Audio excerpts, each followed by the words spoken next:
Good evening, everyone. We just wanted to do a really quick video. Nothing that we don't know is going on in this market. Another implosion today. What's the reason? China, economy, who knows? Right now, it is just throw the baby out with the bathwater. At a time like this, you just hold stocks you really, really like and are okay seeing lower and okay adding if they go lower. Or you just go all cash, you sit back, and you wait for the trades to develop. 300 plus drop today. You can see here on, I mean, we broke down last week through the support line, but it looks like the magnet's going to be yet again the August lows, perhaps.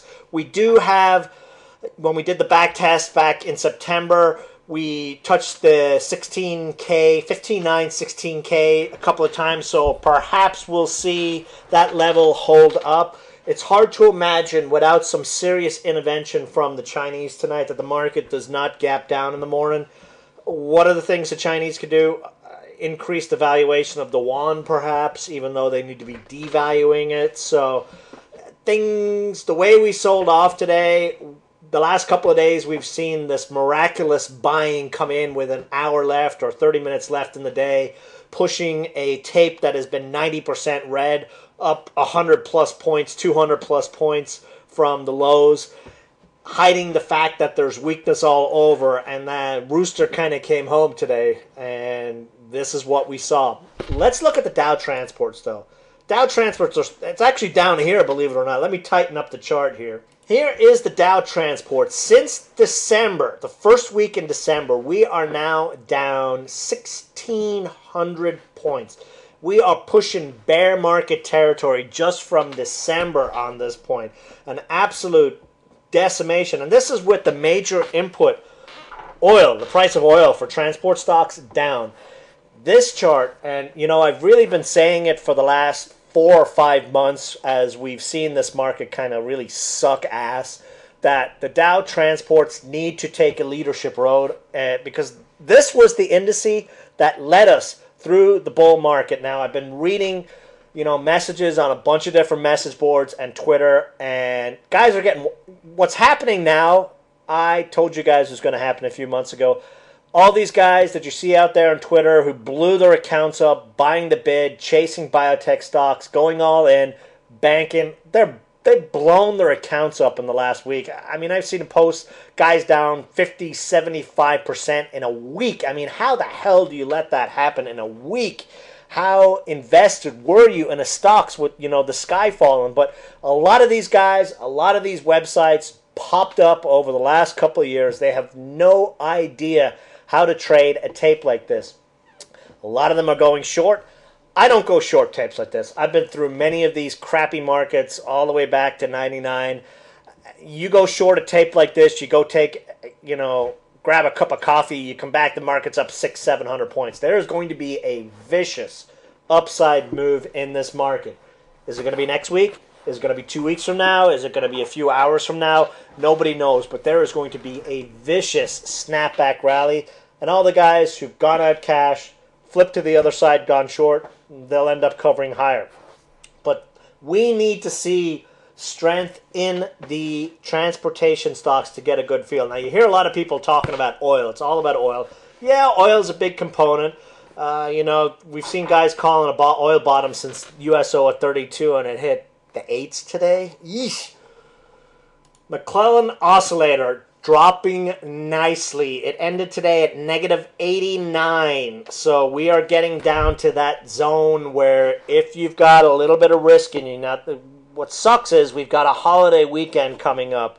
We could see, if we do get a nice crap in the pants in the market in the morning, we could see a relief rally and a short cover move into the long weekend.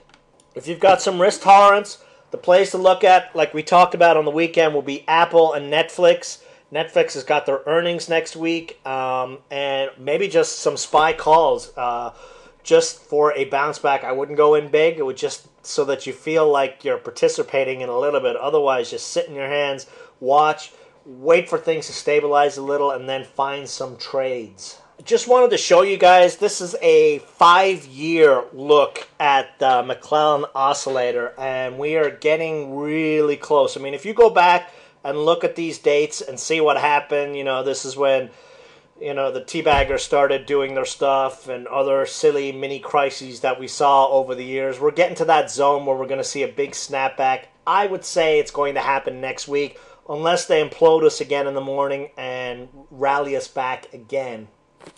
I would say if you had some gamble in you, maybe some SPY calls for a little bit of a bounce back. Small cap stocks, our bread and butter, beat over the head. Russell down 3% today, and if I was to put the Dow Transport chart over this one, you could see the exact same action. How the Dow Transports goes is how the Russell goes. Now, the crazy thing is, the Fed is increasing interest rates because the economy is so strong, and the transportation stocks are in the shitter. And the U.S.-based companies, which are mostly small cap stocks in the Russell, are in the shitter. So you're telling me maybe it's that these fantastic jobs that have made the jobs rate go down, that these waiter jobs and dishwasher jobs actually aren't paying that much. Who knows? All I know is the risk is off in this market, and hand sitting, no trades, is the best option. Now, that could change tomorrow. If we get a nice flush tomorrow, we may go shopping for some stuff. But when you see action like this, look at meat. Meat broke the golden rule. This is meat over the last few months. And really, over the last couple of weeks, this stock went on a power move. Went from $3 up to $4.54. What do you think these clowns did on Monday? They raised guidance. Holy crap, they're making more money than they think. So lo and behold, the stock loses a third of its value. This is happening all over the place. Guys are getting blown out of the water on stocks like this, like Intrexon, with market caps in the billions. Just ridiculous valuations. I even mentioned bear market in the top of the video, but what you're actually seeing is a lot of the stupid money getting blown up because they're in stocks. They're in the handful of stocks, the 20 or 30 stocks that were the bull market over the last year. Those are getting blown up. We're seeing some tertiary selling on other stuff because of what we're seeing in all of these. IBB today, let's look at that one. Look at this. I mean, talk about trap central yesterday. This one is actually at or just above the China low that we saw in August. And if this one busts down lower, whoo, I mean, look at the move the IBB has had over the last couple of years. The amount of money that took it up here, whoo, when it flushes out, if we don't find some support here, 274 is next support on the IBB. Then we're looking at, another 10, 15 or more % downside, and seeing a lot of posts of guys puking all over the place. Now, the one good thing, extreme negative MACDs all over the damn place. If I was to make a bet, I would say after this holiday weekend, if we don't get some sort of serious bounce late tomorrow or Friday, we're going to see it next week. So that's it for the video, guys. Sit in your hands, sit back, enjoy being high cash, and let's see where the market takes us tomorrow. Have a great evening. Bye.